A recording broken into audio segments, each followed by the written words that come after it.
Morning 5:30 to 7 AM के बीच में जो भी इंसान, जो भी औरत, जो भी जेंट्स, जो भी बच्चे योग करते हैं उनके ज़िंदगी में विटामिन डी की कमी कभी ज़िंदगी में नहीं आ सकती है। योग करना ही क्या है, 5 से 10 मिनट आप अपने छत पे चल जाइए या किसी शांति जगह पे चल जाइए, किसी पार्क में चल जाइए, हल्का फुल्का जॉगिंग कर लीजिए, एक्यूप्रेशर कर लीजिए, फिर आराम से योगा मैट बिछा के छत पे बैठ जाइए और डीप डीप ब्रेथ 10 से 15 बार लीजिए। 10 से 15 बार हम डीप ब्रेथ लिए, 5 बार ओम का उच्चारण किए। ओम क्या है? ओम ओ का मतलब उत्पन्न होना, ऊ का मतलब उगना और माँ का मतलब मौन। अगर ये 3 चीज हमारी जिंदगी में आ जाए तो हमारी जिंदगी बहुत अच्छी हो जाती है। तो हम बैठ के 5 बार ओम का उच्चारण करेंगे। जॉगिंग हमने कर ली थी, 5 बार हमने उच्चारण कर लिया। उसके बाद हम एक प्राणायाम करेंगे, नाड़ी शोधन प्राणायाम। नाड़ी शोधन प्राणायाम के बहुत सारे बेनिफिट्स है।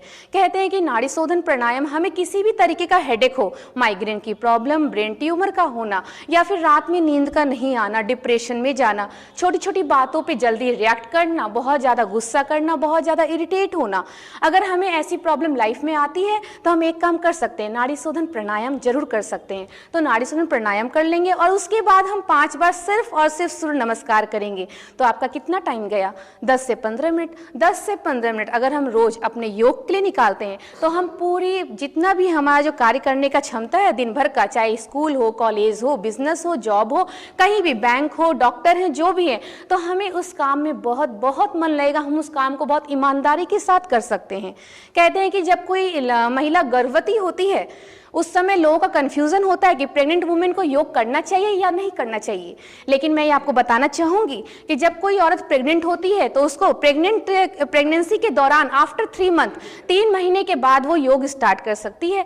और योग स्टार्ट करने से उनको बेनिफिट क्या होता है? 9 मंथ के दौरान जो पैर का खींचने का प्रॉब्लम, जो कमर के दर्द, पीठ के दर्द, जी मचलाना, वोमिटिंग होना, रात में नींद का नहीं आना, ब्रेथ का जल्दी जल्दी आना, अगर ऐसी प्रॉब्लम प्रेगनेंसी के दौरान होती है तो योग से हमें बहुत मदद मिलती है। लेकिन हाँ, किसी भी आसन, किसी भी प्राणायाम को करने से पहले किसी डॉक्टर की सलाह जरूर लेंगे और एक अच्छे योग गुरु के अंदर में आके ही हम उनसे पूछ के कि इस मंथ में कौन सा आसन करना है तभी हम उस आसन को करेंगे, वरना कोई भी एक गलत आसन पूरी जिंदगी हमारी बर्बाद कर देता है।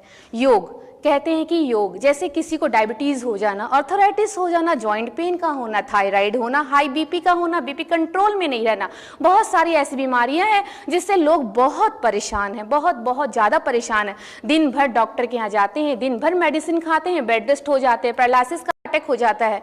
अगर हम ये बोलें कि योग किसी बीमारी को जड़ से खत्म कर देता है तो ये कहना एकदम गलत है। योग किसी बीमारी को जड़ से खत्म नहीं कर सकता है, लेकिन हाँ, योग के बेनिफिट क्या है? अगर हम डेली योग कर रहे हैं तो हम उन बीमारियों को अपने कंट्रोल में जरूर कर सकते हैं। वो बीमारियां हमारे कंट्रोल में हो जाएगी और बीमारियां तो कंट्रोल में होगी, इन फ्यूचर कोई भी नई बीमारी हमें नहीं लग सकती है। तो इसीलिए अगर किसी को शुगर है तो मंडूकासन करिए, रेगुलर मंडूकासन करिए और अपने डाइट को चेंज करिए। अगर आपको आर्थराइटिस और जॉइंट पेन है तो आप प्लीज पश्चिमोत्तासन करिए और सूर्य नमस्कार करिए। देखिए आपको जॉइंट पेन में बहुत बहुत बहुत आराम मिलेगा। अगर आप थायराइड से ग्रसित हैं, आपको थायराइड बहुत ज्यादा है, तो आप रेगुलर उज्जयी प्राणायाम करिए, आपको बहुत बेनिफिट मिलेगा। अगर आप माइग्रेन की प्रॉब्लम से बहुत परेशान है, सर के दर्द से, जब भी आपको दर्द उठे आप आराम से बैठ के कम से कम 60 बार भस्त्रिका प्राणायाम कर लीजिए, आपको तुरंत माइग्रेन में बेनिफिट मिल जाएगा। तो योग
खोल के नहीं करना है।